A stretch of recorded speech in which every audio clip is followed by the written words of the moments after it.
नमस्कार दोस्तों, मेरा नाम है विमल सिंह। बालाजी स्टडी अड्डा में आपका स्वागत है। डीएलएड सेकंड सेमेस्टर 2020 के लिए हमारा जो सब्जेक्ट है वर्तमान भारतीय समाज और प्रारंभिक शिक्षा और उसके साथ साथ प्रारंभिक शिक्षा के नवीन प्रयास, उसका कंप्लीट कोर्स हम 8 पार्ट में प्रोवाइड करा रहे हैं। तो आज हम देखेंगे इसका पार्ट नंबर जो है वो छठा। इससे पहले हमने पार्ट नंबर 5 देखा था, जो कि आपको साइड में आई बटन में वीडियो मिल जाएगा। और डीएलएड सेकंड सेमेस्टर की सुपर फास्ट रिवीजन की कंप्लीट प्लेलिस्ट वीडियो के डिस्क्रिप्शन में और अदर सब्जेक्ट की भी आपको कंप्लीट प्लेलिस्ट वीडियो के डिस्क्रिप्शन, प्लेलिस्ट और टेलीग्राम तीनों ही जगह जो है वो मिल जाएंगी। कोर्स हम ऑलरेडी कंप्लीट करा चुके हैं, ये रिवीजन हम आपको जो है वो करा रहे हैं। तो चलिए शुरू करते हैं। स्टार्ट करते हैं हम आज के हमारे टॉपिक से, और जो टॉपिक है वो है हमारा आदर्शवाद। आदर्शवाद आप जानते हैं, यहाँ से नाम जो है वो पूछ लिए जाते हैं काफी, और इस पर बेस्ड अलग अलग सेपरेट वीडियो भी मैं बना चुका हूँ, जिसमें मैंने काफी अच्छी अच्छी ट्रिक से जो है आपको याद करने के लिए बताया था। तो आदर्शवाद को किन और नाम से जाना जाता है, तो आप कहेंगे विचारवाद के नाम से जाना जाता है, या आप कह सकते हैं प्रत्ययवाद के नाम से जो है वो जाना जाता है। ये दो नाम हो गए। इंग्लिश में हम आदर्शवाद को किस नाम से जानते हैं, तो आइडियलिज्म कहते हैं। IDEALISM, आइडियलिज्म हम कहते हैं आदर्शवाद को इंग्लिश में। अब आदर्शवाद के अंतर्गत अगर बात करें तो आप कहेंगे इसमें दो चीजें आ रही हैं। आइडियलिज्म में देखेंगे तो आइडिया आ रहा है, इतना आप केवल लेंगे आइडिया। आइडिया का मतलब क्या होता है, आप कहेंगे विचार। और इसी प्रकार जो लास्ट में आपका ISM आ रहा है, इसे हम क्या कहते हैं, इसे हम कहते हैं वाद। तो इस प्रकार से आप कहेंगे विचार और वाद मतलब सिद्धांत।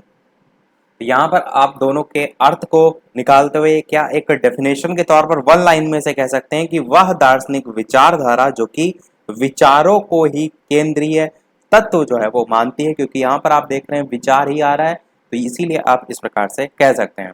और डेफिनेशन के तौर पर आप क्या कहेंगे कि एक सुटेबल डेफिनेशन आपसे अगर पूछी जाए तो आप कहेंगे आदर्शवाद वह दार्शनिक विचारधारा है जो आध्यात्मिक मूल्यों पर बल देती है और ये भी मानती है कि भौतिक सृष्टि का जो आधार है वो मानसिक जगत है, जो उसे समझता है और अर्थ व मूल्य प्रदान करता है। ये एक डिटो डेफिनेशन है जिसको आप इस प्रकार से लिख सकते हैं। तो ये तो हो गई नॉर्मल से अर्थ की। अब मैं आपसे अगर कहूं कि एक लाइन में आप इसे डिफाइन करना चाहें आदर्शवाद को, तो किस प्रकार से करेंगे शिक्षा के क्षेत्र में। तो जब बात होती है शिक्षा के क्षेत्र में, तब आप कहेंगे कि जो आदर्शवाद है इसका ये मानना है कि शिक्षा प्राप्त करके जो व्यक्तित्व है, या कह सकते हैं जो चरित्र है, व्यक्तित्व या चरित्र, इसका उत्कर्ष और उत्कर्ष होता है और साथ ही साथ ईश्वर को प्राप्त करने में वो समर्थ बनाता है। शिक्षा के क्षेत्र में ये इनका जो है वो मानना था। अब आदर्शवाद जो है इसके अंतर्गत अलग अलग विचारधारा वाले लोग जो है वो आए, जिसके अंतर्गत टोटल 4 भागों में इसे डिवाइड जो है वो आप कर सकते हैं। पहला होगा आपका आत्मनिष्ठ आदर्शवादी। आत्मनिष्ठ आदर्शवादी। इसी प्रकार दूसरा आपका होता है वस्तुनिष्ठ आदर्शवादी। इसको इस प्रकार से लिख देते हैं। तीसरा होता है आपका निरपेक्ष आदर्शवादी। चारों में आपको एक एक नाम भी अभी मैं बताऊंगा, वो याद कर लीजिएगा। चौथा होता है आपका पाश्चात्मक पश्चात्मक आदर्शवादी। तो सबसे पहले आपको पता होना चाहिए इन चारों के ही प्रवर्तक कौन थे। देखिए कोई भी विचारधारा होती क्या होता है, उसमें अलग अलग विचार वाले लोग होते हैं, तो उसी में इस प्रकार से डिवीजन था। तो आदर्श आत्मनिष्ठ जो आदर्शवादी था, इसमें प्रवर्तक के रूप में नाम देखने को मिलता है बर्कले। इनका नाम क्या है, बर्कले। इसी प्रकार वस्तुनिष्ठ आदर्शवादी में जो प्रवर्तक हैं उनका नाम है हीगल। इसी प्रकार निरपेक्ष में आपका है कांट, और पश्चात्मक है इसमें है प्लेटो। अब इनके नाम आपको और भी रीजन है जो इसलिए याद होने चाहिए। कई बार प्रश्न बहुविकल्पी में इस प्रकार से पूछा जाता है इनमें से कौन आदर्शवादी विचारधारा वाले नहीं हैं। वहां ये सब नहीं दिया होगा कि निरपेक्ष पूछा गया पश्चात्मक, वहां 4 नाम दिए होंगे, उसमें आपका एक प्लेटो होगा, और भी होंगे, इस टाइप से होंगे। मतलब कहने का है कि आपको पता होना चाहिए कि ये व्यक्ति या प्लेटो जो है ये आदर्शवादी विचारधारा के हैं, या हीगल जो है आपके आदर्शवादी विचारधारा के हैं। अब समझिए एक एक को। आत्मनिष्ठ आदर्शवादी जो हैं ये ईश्वर, जगत, मन तीनों में से किसी एक को मानते हैं। आत्मनिष्ठ आदर्शवादी वाले किसको, 3 चीजें मैंने बताई शॉर्ट में, चलिए मैं लिख देता हूं। ईश्वर, जगत, मन। ईश्वर, जगत, मन जो है तीनों में से किसी एक को जो है ये मानते हैं आत्मनिष्ठ आदर्शवादी। वस्तुनिष्ठ की बात करें तो ये केवल और केवल विचारों की प्रधानता को ही स्वीकार करते हैं। मैं केवल एक फास्ट रिवीजन करा रहा हूं, इसीलिए केवल एक लाइन बता रहा हूं। टॉपिक मैंने जब आदर्शवाद पढ़ाया था पूरा डिटेल में मैंने पढ़ा रखा है। शिक्षा के क्रम से नाम से एक प्लेलिस्ट है जिसमें आपको हर एक टॉपिक पर, जितने भी सेकंड सेमेस्टर में इस सब्जेक्ट, दोनों सब्जेक्ट के टॉपिक हैं, सब पे मैंने पढ़ा रखा है ऑलरेडी। डिटेल में देखना है तो वहां से देख सकते हैं। बाकी यहाँ मैं बहुत ही शॉर्ट में बता रहा हूँ। निरपेक्ष की बात करें तो निरपेक्ष आदर्शवादी जो है ये केवल और केवल ईश्वर की सत्ता को जो है वो मानते थे। और पश्चात्मक की बात करें तो ये जो ज्ञान जो है या उस ज्ञान को स्वीकार करते थे जो हमें दिखाई नहीं देता है। जो ज्ञान को स्वीकार करते थे जो हमें दिखाई, या जो ज्ञान हमें दिखाई नहीं देता है। तो इस प्रकार से अलग अलग विचारधारा वाले लोग इसमें थे। नाम याद कर लीजिएगा, टाइप याद कर लीजिएगा, और इसके अंदर एक एक केवल लाइन जो है वो याद कर लीजिएगा। और आप चाहें तो इसे छोटी सी ट्रिक से भी जोड़ सकते हैं। और ट्रिक क्या है कि अगर मैं आपसे कहूं कि आदर्शवादी विचारधारा वाले कहीं आते जाते थे, किससे जाते थे, आप कहेंगे वैन पे जो है वो आते जाते थे। वैन पे, वैन पे यहाँ पर के सेंस में। अब देखिए यहाँ से ये आपके टाइप याद हो जाएंगे आपको। वी से आपका क्या हो जाएगा, वस्तुनिष्ठ हो जाएगा। ए से आपका क्या हो जाएगा, आत्मनिष्ठ हो जाएगा। एन से आपका क्या हो जाएगा, निरपेक्ष हो जाएगा। पी से क्या हो जाएगा आपका, पश्चात्मक आ जाएगा। मैं आपसे कहूं आदर्शवादी कहीं घूमने जाते थे तो कैसे जाते थे, आप कहेंगे वैन पे जाते थे। तो इससे ये 4 टाइप आपको याद करने में थोड़ा सा आसानी होगी। अब इसी आदर्शवादी में आपको पता होना चाहिए पाठ्यक्रम क्या था। पाठ्यक्रम, पाठ्यक्रम की बात करें तो इसमें 3 चीजें थी, सत्यम, शिवम, सुंदरम। बस इतना ध्यान रखिएगा, क्या, सत्यम, शॉर्ट में मैं लिख रहा हूं सत्यम, शिवम, सुंदरम। अब इसमें भी आपके कुछ सब्जेक्ट थे। जैसे सत्यम में अगर बात करें तो आप कहेंगे भूगोल हो गया, विज्ञान हो गया। शिवम में अगर बात करें जैसे कि अर्थशास्त्र हो गया, नीति शास्त्र हो गया। और इसी प्रकार सुंदरम में अगर बात करें तो यहाँ पर आपका कविता, या संगीत, इस टाइप से आप लिख सकते हैं। तो ये केवल आपको दो दो याद होंगे तो क्या होता है, अगर इससे संबंधित कोई भी प्रश्न आएगा तो आप इन पॉइंट को लिख देंगे जो आपका सबसे मेन है। ये सारी चीजें हमारी समाप्त हुई। अब हम बढ़ते हैं जो इसके अंतर्गत विधियां थी उसके बारे में, इसको रब करते हैं। सबसे पहले बात करते हैं सुकरात की। तो सुकरात ने विधि दी थी आपकी प्रश्नोत्तर विधि। प्रश्नोत्तर विधि, तो ये जैसे आपसे प्रश्न पूछ लिया जाता है कि आदर्शवादी में कौन कौन सी विधियां आती है, तो जैसे कि सुकरात ने प्रश्नोत्तर विधि दी थी, तो ये सभी विधियां मैंने आपको याद करने की सारी ट्रिक बता रखी है। मैं यहाँ पर आपको अभी बोल के बता दूंगा खाली विधियों के नाम। जैसे कि इसी की मैं ट्रिक आपको बताऊं तो ऐसे थी ट्रिक कि पढ़े पढ़े सोते रहते हो, पढ़े पढ़े सोते रहते हो। तो पढ़े पढ़े से आपका हो जाएगा प्रश्नोत्तर, और सोते रहते हैं सोतरात, इस टाइप से देखिए वर्ड निकल रहा है, तो इस टाइप से आप याद रख सकते हैं। और इसी में और भी थी जैसे कि प्लेटो संवाद विधि, अरस्तु आपकी आगमन निगमन विधि, पेस्टोलॉजी अभ्यास विधि, फ्रोबेल खेल विधि, हीगल तर्क विधि, हर्बर्ट जो है निर्देशन विधि। तो ये सभी जितनी भी हैं मैंने एक एक को सेपरेट अलग अलग आपसे ट्रिक के माध्यम से बताया, बहुत अच्छी ट्रिक बताई थी। आदर्शवाद वाला वीडियो नहीं देखा है तो डायरेक्ट भी बालाजी स्टडी अड्डा आदर्शवाद या प्रकृतिवाद या प्रयोजनवाद इस टाइप से सर्च करेंगे, आपको वीडियो मिल जाएगा, या शिक्षा के क्रम से वाली प्लेलिस्ट में आप देख सकते हैं। तो ये हमारा टॉपिक यहीं समाप्त हुआ, आदर्शवाद। अब हम बढ़ते हैं हमारे नेक्स्ट टॉपिक की तरफ, वो है प्रकृतिवाद। नाम मैंने आपको सभी बता दिया, ट्रिक के लिए आप वहां से देख सकते हैं, क्योंकि हम यहाँ फास्ट रिवीजन करा रहे हैं। अगर पूरा बताने लगेंगे तो फिर पूरा टॉपिक ही यहीं आ जाएगा।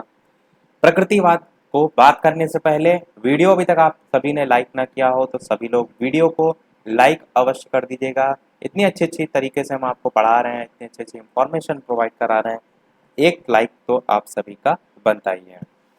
अब प्रकृतिवाद को इंग्लिश में हम क्या कहते हैं, तो नेचुरलिज्म कहते हैं। जैसे हमने वहां पर आइडियलिज्म देखा था, सेम वही, तो नेचुरल NATURAL प्लस ISM, इससे मिलकर ये बना होता है, जहां पर नेचुरल नेचुरल जो है इसका अर्थ हो जाएगा प्रकृति, और जो ISM है इसका अर्थ हो जाएगा वाद, या मैंने बताया था सिद्धांत प्रणाली, सिद्धांत प्रणाली। अब प्रकृतिवाद में अगर बात करें तो किन किन नामों को आप प्रमुख रूप से देखते हैं, तो सबसे प्रमुख नाम आपको रूसो प्रत्येक जगह देखने को मिलेगा, एकदम इसको दिमाग में रखिएगा। और रूसो के अलावा अगर आप देखेंगे तो आपको स्पेंसर नाम देखने को मिलता है, और आपको नाम देखने को मिलता है कमेनियस, ये सभी नाम आपको देखने को मिलते हैं किसमें, तो आप कहेंगे प्रकृतिवादी में। प्रकृतिवादी को अगर हम डिफाइन करें तो आप क्या कहेंगे, प्रकृतिवादी विचारधारा वाले लोग ये चाहते थे कि जो भी बच्चा है उसे आप प्रकृति में छोड़ दीजिए, आप उस पर किसी प्रकार का इंस्ट्रक्शन या दबाव ना डालिए, वो प्रकृति में रहकर स्वयं सीखता है, ये प्रकृतिवादियों का मानना था। और रूसो जो हैं उन्होंने इसी के संबंध में एक कथन भी दिया था, वो था प्रकृति की ओर लौटो। पूछ लिया जाता है बहुत बार कि प्रकृति की ओर लौटो जो है वो किसने दिया, तो आप कहेंगे रूसो ने जो है वो दिया, ध्यान रखेंगे। अब ये जो प्रकृतिवादी है इसमें अगर थोड़ा सा आप गौर करेंगे शिक्षक और विद्यार्थी के रोल पर, तो आप देख रहे हैं बच्चे को यहाँ पर खुला छोड़ा जा रहा है प्रकृति में, वो स्वयं अपने अनुभवों से सीख रहा है। तो यहाँ पर प्राइमरी और सेकेंडरी अगर मैं आपसे कहूँ चुनने के लिए, तो आप क्या कहेंगे, आप कहेंगे कि बच्चे को ज्यादा प्रायोरिटी दी जा रही है, तो विद्यार्थी यहाँ पर क्या हो जाता है, प्राथमिक हो जाता है। बात आप मेरी समझ रहे हैं, विद्यार्थी यहाँ पर क्या हो जाता है, प्राथमिक हो जाता है, और जो शिक्षक है उसे आप कह सकते हैं सेकेंडरी, या उसे हम हिंदी में गौड़ कहते हैं, इसे क्या कहते हैं आप, सेकेंडरी।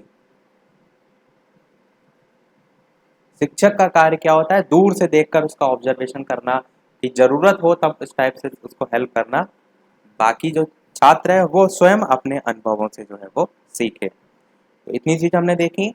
अब इसके अंतर्गत कौन कौन सी विधियां आती हैं उनकी बात करते हैं, चीजों को रब करते हैं। तो सबसे पहली आपकी आती है स्व अधिगम विधि।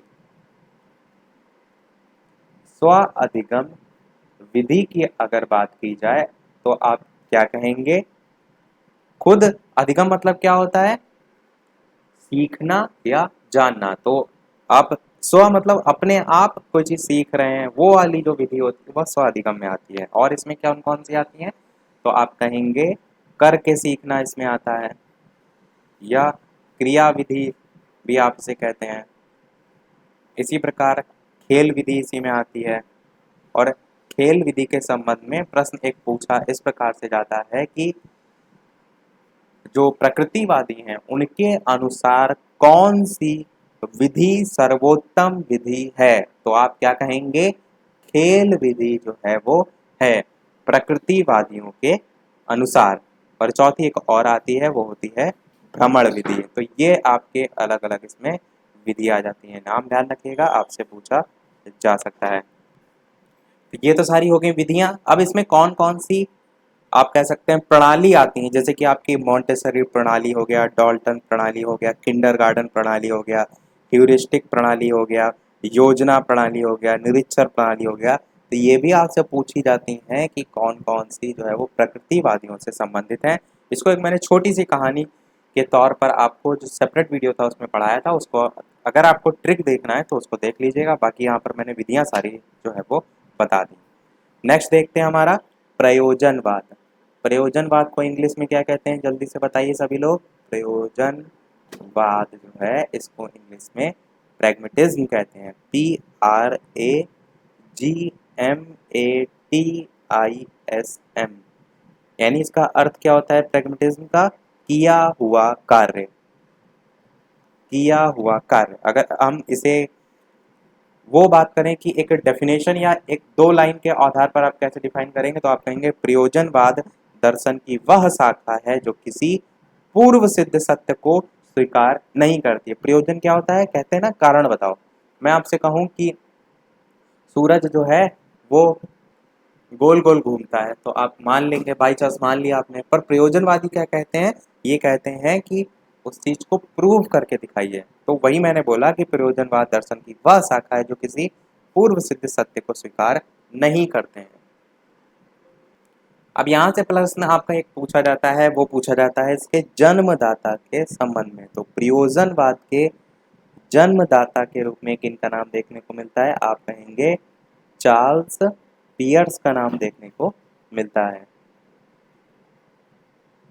और इसी को दूसरे तरीके से भी पूछा जाता है, वो पूछा जाता है आपका आधुनिक स्वरूप के जन्मदाता।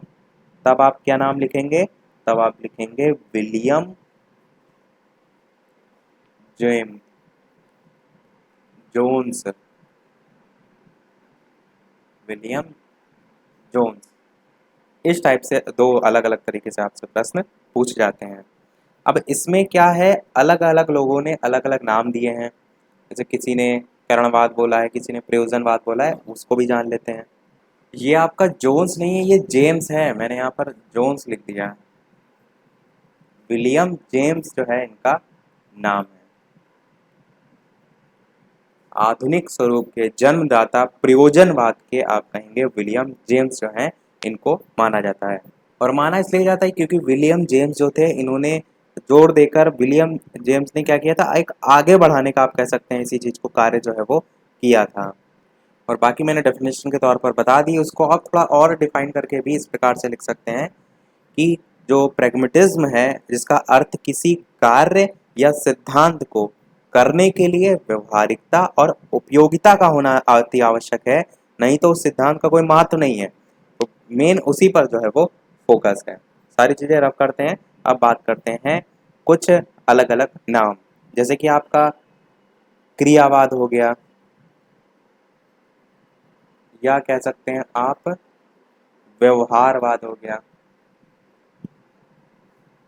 तो क्रियावाद, व्यवहारवाद, ये नाम दिया था किसने, चार्ल्स सैंडर्स पियर्स, जिनको हम जन्मदाता के रूप में जानते हैं।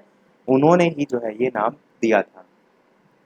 इसी प्रकार आपका अनुभववाद या फलवाद आपसे पूछा जाए तो ये भी चलिए मैं लिख ही देता हूँ, अनुभववाद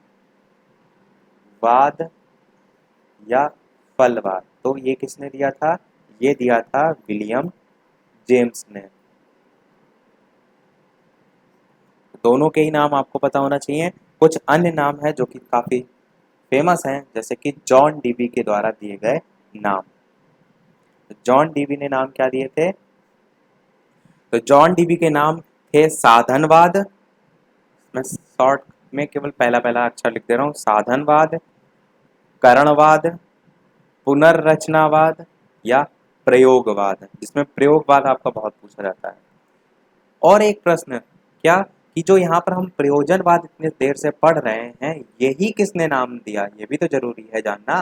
तो प्रयोजनवाद नाम दिया था किलपैट्रिक ने। किसने दिया था, किलपैट्रिक ने। ये जितने भी नाम आप देख पा रहे हैं किसने क्या दिया, इसको भी मैंने एक कहानी के माध्यम से बताया था। आप चाहें तो अलग से टॉपिक जो है उसमें देख सकते हैं। बाकी यहाँ मैंने बता सारी चीज़ें दी हैं, केवल ट्रिक नहीं बताई, क्योंकि ट्रिक के लिए आप उतना डिटेल में देखिए, क्योंकि कहानी बताऊंगा तो वीडियो बहुत ज़्यादा लेंदी हो जाएगा। और इस टॉपिक से यानी कि प्रयोजनवाद से एक प्रश्न जो पूछा जाता है वो पूछा जाता है इसकी शिक्षण विधि के संबंध में।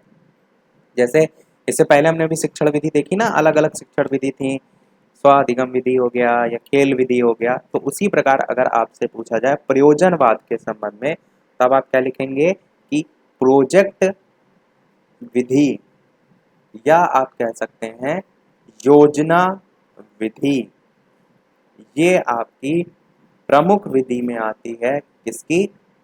प्रयोजनवाद की। महत्वपूर्ण शिक्षण विधि की बात की जाएगी तब आप इसे जो है वो लिखेंगे। और प्रयोजनवाद के संबंध में किसी भी प्रकार से प्रश्न पूछा जाएगा तो आपको क्या करना है, इन्हीं सब जितने भी मैंने पॉइंट बताए इन्हीं सबको बनाकर एक लाइन में कम से कम 8-10 लाइन में आप आसानी से लिख सकते हैं, बस उतना ही आपके लिए काफ़ी होगा। तो हमारा ये टॉपिक कंप्लीट हुआ। अब हम बात करते हैं हमारे नेक्स्ट टॉपिक की तरफ, जो कि अलग अलग नाम है और उन पर बेस्ड अलग अलग क्वेश्चन पूछे जाते हैं। तो सबसे पहले हैं स्वामी विवेकानंद। स्वामी विवेकानंद, स्वामी विवेकानंद का सबसे पहला प्रश्न पूछा जाता है इनसे संबंधित, इनके बचपन का नाम। तो आप क्या कहेंगे? नरेंद्र दत्त जो है इनके बचपन का नाम था। फिर आपसे पूछा जाएगा इनका जन्म कब हुआ था। तो आप क्या कहेंगे कि इनका जन्म जो है वो 1863 में, कब? 1863 में कोलकाता में जो है वो हुआ था। इतनी चीज समझ गए आप। फिर अगर मैं आपसे एक वर्ड में या एक लाइन में कहूं कि स्वामी विवेकानंद जी जो हैं वो किस पर इन्होंने विशेष बल दिया था, वो आपको पता होता है तो जैसे इन पर बेस्ड किसी भी प्रकार का स्टेटमेंट आया तो आपको वो गैस करने में आसानी होती है। तो स्वामी विवेकानंद जी जो हैं इन्होंने चरित्र निर्माण पर जो है वो बल दिया था। इस पर? चरित्र निर्माण पर। और चरित्र निर्माण के संबंध में आप ये कह सकते हैं कि मानव निर्माण की शिक्षा जो है इन्होंने देने का प्रयास किया था। मानव निर्माण की शिक्षा। स्वामी विवेकानंद जी जो हैं इनके गुरु की बात करें तो इनके गुरु का नाम था रामकृष्ण परमहंस। रामकृष्ण परमहंस।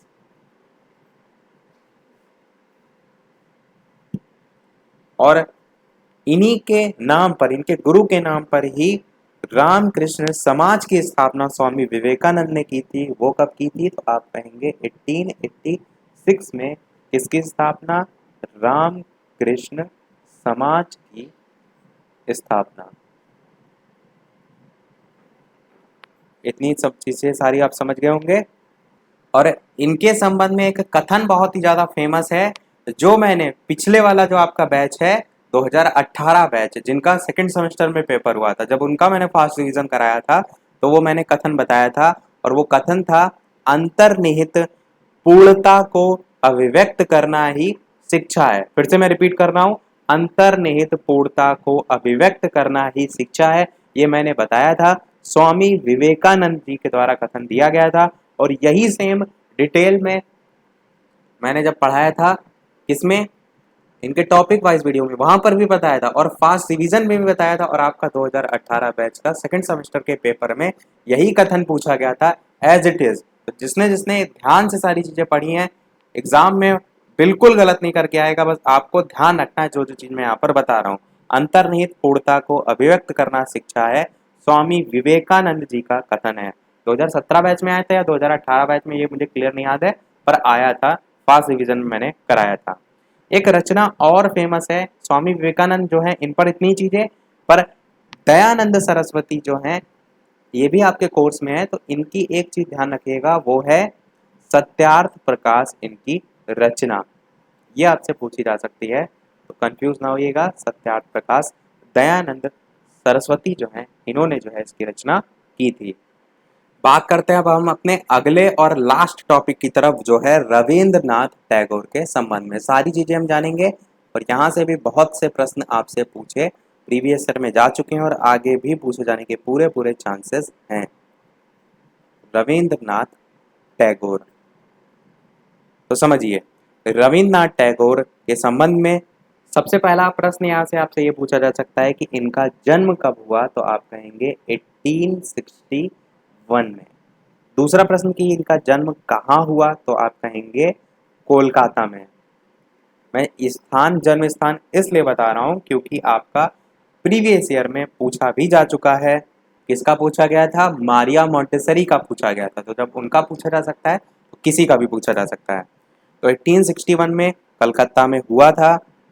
फिर 1913 में गीतांजलि जो है इनकी रचना, इसके लिए इन्हें साहित्य का नोबेल पुरस्कार भी जो है वो दिया गया था। बहुत से कॉम्पिटेटिव लेवल में ये प्रश्न पूछा जाता है। बात करते हैं आगे। तो इनके पिता का नाम अगर बात करें तो इनके पिता का नाम था देवेंद्र नाथ टैगोर। देवेंद्र नाथ टैगोर। इनके बारे में ये बताया जाता है कि पिता का प्रभाव इन पर बहुत ज़्यादा जो है वो पड़ा था।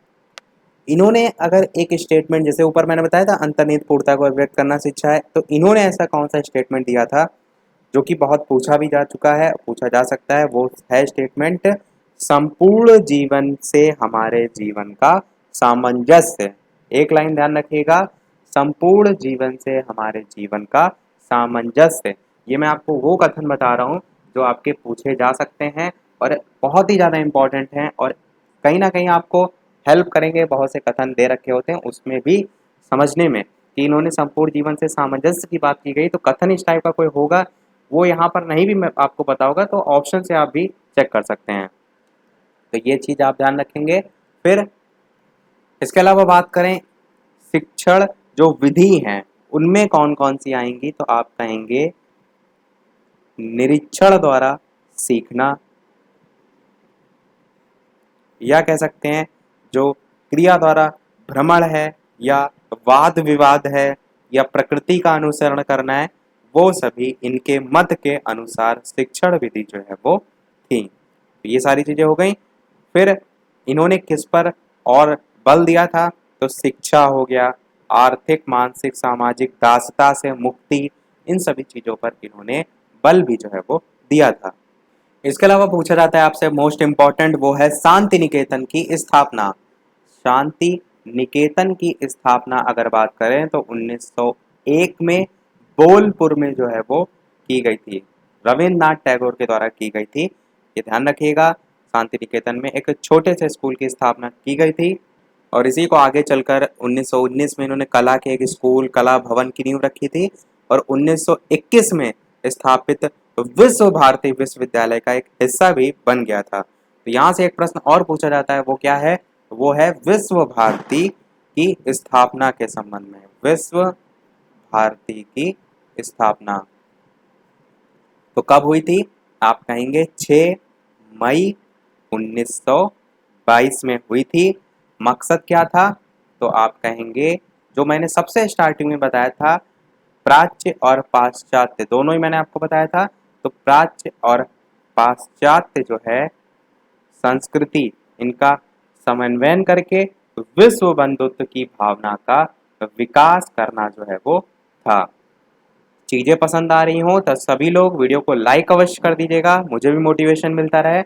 इसी प्रकार बेहतरीन से बेहतरीन वीडियो मैं आपको आगे भी प्रोवाइड कराता रहूँ। सभी लोग वीडियो को लाइक अवश्य कर दीजिएगा और पिछले पार्ट आपने नहीं देखे हैं तो अवश्य देख लीजिएगा, क्योंकि कोशिश मेरी यही है कि पूरा कोर्स आपका इन्हीं में कवर हो जाए, आपका प्रैक्टिस भी हो जाएगी, सारी चीज़ें भी कवर हो जाएंगी। और किसी भी सब्जेक्ट की आपको प्लेलिस्ट ना मिले, फास्ट रिवीजन, वन लाइनर, तो कमेंट करके मांग लीजिएगा, मैं वहाँ पर लिंक जो है प्रोवाइड करा दूंगा, या तो आप डायरेक्टली फेसबुक पे मैसेज कर सकते हैं। तो आज के इस पार्ट में इतनी सारी चीज़ें। एक प्रश्न हम आपसे भी पूछते हैं, सारी चीज़ें रब करते हैं, जैसा कि सभी वीडियो में हम आपसे एक ना एक प्रश्न पूछते हैं। प्रश्न आपका क्या है? मुदालियर शिक्षा आयोग से संबंधित है आपका प्रश्न कि मुदालियर शिक्षा आयोग जो है इसका गठन या ये कब आया था, इस टाइप से आपको सन जो है वो बताना है। 4 ऑप्शन में दे रहा हूँ, 1948, 1952, 1869, 1946 और एक ऑप्शन दे देते हैं नन ऑफ दीज। तो ये आपके 4 ऑप्शन हैं, 1 2 3 करके लिख देते हैं, 1 2 3 4 नन ऑफ द 5। तो इन 5 ऑप्शन में से कौन सा सही होगा? अपना आंसर वीडियो के मेन कमेंट में टाइप करके बताइएगा। और सभी लोग ट्राई किया करिए, गलत सही जो भी आपको पता हो ट्राई कीजिए। टाइप करने से भी काफ़ी चीज़ें याद होती हैं। तो सभी लोग अपना आंसर अवश्य बताइएगा। तो इसी के साथ हमारे ये वीडियो आज का समाप्त होता है। लाइव टाइमिंग है दोपहर के 3 बजे डीएलएड सेकेंड सेमेस्टर की, और फोर्थ सेमेस्टर की टाइमिंग है सुबह के 11 बजे और शाम के 8 बजे। तो इसी के साथ वीडियो हमारा समाप्त होता है। आज वीडियो में इतना ही। वीडियो पसंद आया हो लाइक अवश्य कीजिएगा, चैनल पर नए हो सब्सक्राइब कीजिएगा। मिलते हैं अगले वीडियो में नए टॉपिक के साथ। नमस्कार, थैंक यू फॉर वॉचिंग।